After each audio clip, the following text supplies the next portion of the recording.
Hello, Packers fans, and welcome into our Packers News Facebook Live Q&A before the Packers take on the Kansas City Chiefs here in about 90 minutes. I'm welcomed by Pete Dougherty. Pete, thank you for welcoming me onto the beat this week. Yeah, Cassie, I just want to take a quick sec and say welcome for everybody out there. You're going to have a lot of fans very quickly here, so good luck and everything. And I don't envy you coming in the middle of a season, this week in particular, but to have to catch up on knowing a team, I don't envy it at all.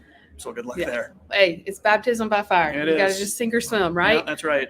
As we mentioned, about 90 minutes here from kickoff in Kansas City. We are in Kansas City. It's a beautiful day here in Missouri, and the Packers have just put out their inactive list. Pete, I think you have that list pulled up here. I do. We've got Vernon Scott, Ladarius Hamilton, Isaiah McDuffie, and Kingsley Keke. I know Keke is a he has a concussion, so he wasn't going to play. I think the other three are healthy scratches. Mm-hmm. And as you and I were talking before we went on the air, no David Bakhtiari. He would have had to have been activated yesterday. So he's still not on the roster. He's still on PUP.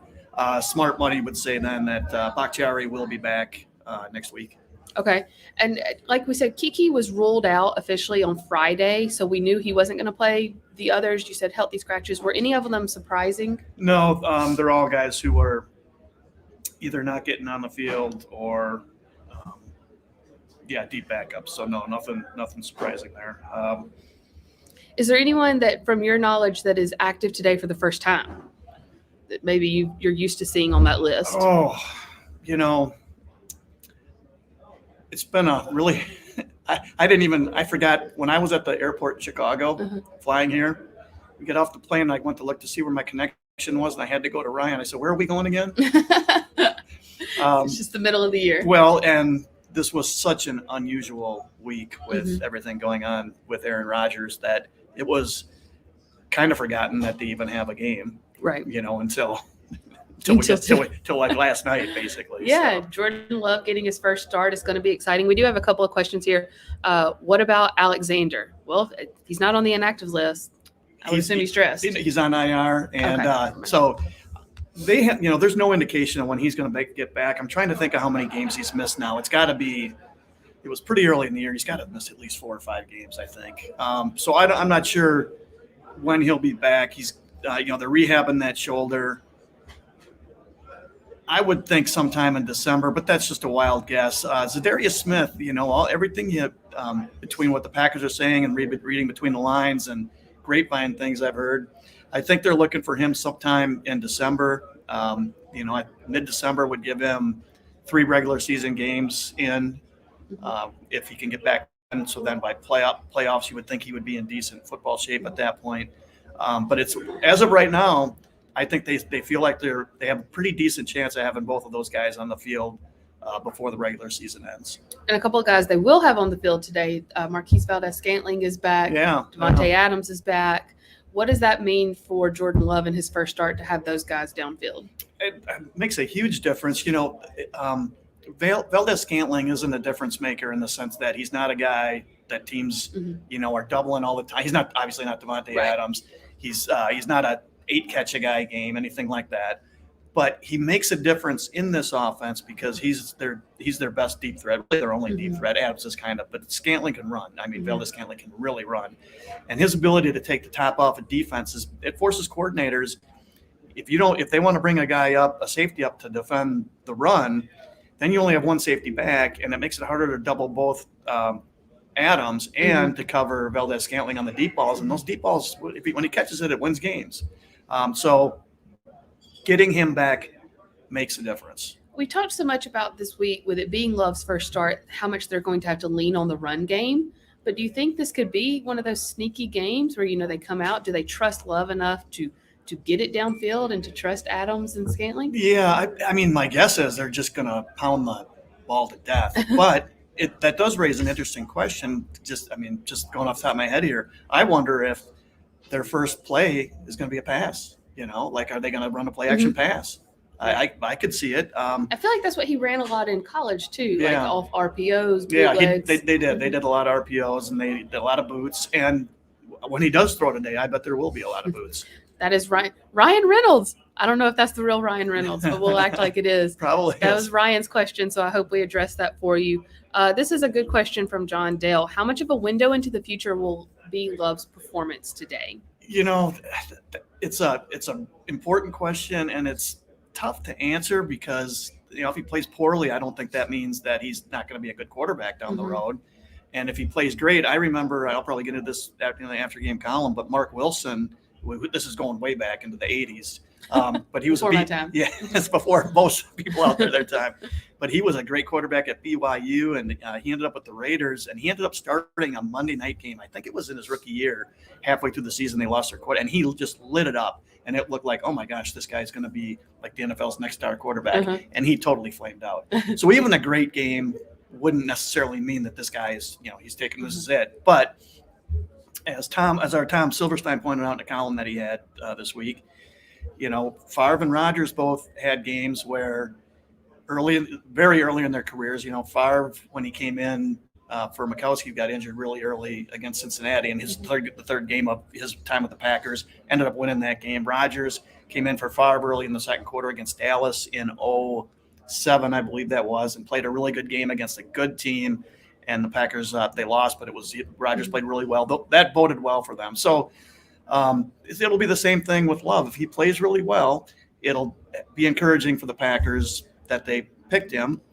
And if he struggles, it could raise some red flags. It's just we're not going to learn anything definitive. But I still think. I think everybody thinks this will be really interesting to see this guy play. And is there somewhat of a grain of salt taking with it, considering what this Chiefs defense has given up this year? Yeah, they're lucky they're facing. It's good for them they're facing a bad defense. So that'll and they're going to pound the ball, and that'll help Love too. But it's still the NFL, and as bad as the Chiefs defense is, it's still going to be better than any defense that Love faced in the preseason because he wasn't going against starters very much there, and teams weren't game planning for him either. And even though the Chiefs don't know a lot about Love, they will be game planning based on probably what they think the Packers are going to do. So there'll be specific stuff in there, blitzes and things to try to mess with this guy. We're going to wrap up here in just a minute, but a good question from Rich before we go. Thank you for Rich for welcoming me. What about tight ends today? This will be the first full game without Tunyon. What do they sort of do there? That can be a quarterback's best friend. They can, and they also are big in the run game too for blocking. We're going to see a lot of Josiah DeGuara, I would think, and I'll be curious to see how much. He's a move tight end. So unlike Tunyon, they'd line up Tunyon in the backfield every once in a while, but not very often. He's much better off split out. I wonder how much we'll see DeGuara lining up as essentially a fullback or as an H-back, which is kind of just off the line, just off the tackle. I wonder how much we'll see of that. But DeGuara, I would assume, will get the bulk of the playing time that they're losing with Tunyon being out. And that, like you said, would affect both the pass and the run game. Yeah. I think we're wrapping up here with questions. I know Leroy Butler and Tom Silverstein will be coming up here in a minute to take some more. But Pete, just final predictions. I know we all put sort of our score predictions in the paper this week, but what are you expecting to see today? What do you need to see today, win or lose, to make you leave the stadium feeling good about Jordan Love and his future with the Packers? Yeah, just a quick. Ryan Reynolds says that he apologizes for not being that Ryan Reynolds. I'm going to choose to believe it is. I don't care what you say. We'll keep your identity a secret. I just couldn't get myself to pick the Packers. They may play really well, but Patrick Mahomes is such a good player, and he's having a rough year. I think the guy's got to be due for having a really good game. Right. And so today it very well could be. I picked the Chiefs 30-24. I'm going to keep an open mind on Love, and they might lose and his stats might look bad, but he might actually do some things that make you think, hey, this guy, he's got a chance. He might put up good numbers and really not look that great. He might play really well for 3 quarters and then make 2 huge mistakes in the fourth quarter that cost him the game. So I'm just going to approach it with an open mind, but really curious to see how this guy looked. And the Packers are. I saw Andrew Brandt tweeted this. He's a former Packers executive. He was their cap guy in the early 2000s, and he tweeted out, in a sense, this worked out well for the Packers because they get a free look at Love in a real setting in his second season, and they did. It's not because Rodgers is hurt, so it's not like there's a Possibly they'd lose Rodgers for the rest of the year. It's not like he's going to have physical problems for the rest of the year, but they get a free look at Love now. And I think there's something to that too. And I saw there was one of the questions is, will Rodgers play next week? And there's no way to know. Right. If everything goes according to Hoyle and he passes and he tests negative Friday and Saturday, then he could play, or even Saturday and Sunday. I think he could test negative and play. So it could be argued that Seattle game, with what they've been this year, he could roll into that game without having to practice. Oh, sure. And you know what? I mean, you need guys to practice. That's how you stay sharp. But this guy has played so long in this league and is such a good player. I don't think missing a full week of practice is going to hurt him. I remember Brett Favre in '95, the year he won the MVP. He had a really bad ankle injury. Didn't practice all week. They weren't even sure he's going to play Sunday morning. He goes out against the Bears, and he's playing hurt, and he threw 5 touchdown passes. So these really good players and these really good quarterbacks, they can function just fine without practicing. Well, today will be a telling day all around as to who the Packers are without Aaron Rodgers and maybe what they have in the future. Stick with Packers News for your full coverage from Kansas City. Thanks so much, guys.